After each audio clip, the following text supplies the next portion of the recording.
Last week நியானா show கூட நான் watch பண்ணேன். பட் அது வந்து பெட் லவ்வர்ஸ் அப்படின்னு பேசின ஒரு சில விஷயம்லாம் வந்து அக்செப்ட் பண்ணிக்க முடியாத அளவுக்கு தான் இருந்துச்சு.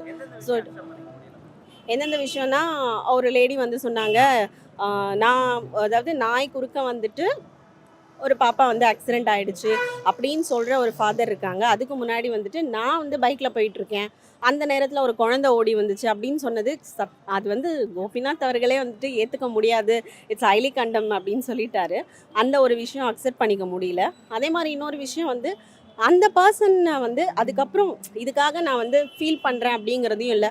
இன்னொரு செலிப்ரிட்டி ஒருத்தவங்க பேசுனாங்க, என்னோட ஏரியாவில் வந்து டாக்ஸ் இல்லாததுனால என்னோட கார் சீட்டெல்லாம் வந்து எலி கடிச்சிருச்சு அப்படின்ட்டு.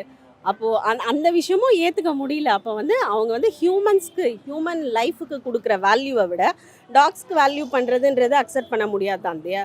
அதுவுமே ஒரு உயிர் அப்படின்னாலும், பட் நம்ம வந்து குழந்தைங்களா இல்லை பெரியவங்களா டாக்ஸ் அப்படின்னு பார்த்தோம்னா நம்ம இந்த சைடு தான் நிற்க முடியும். So it has to be controlled.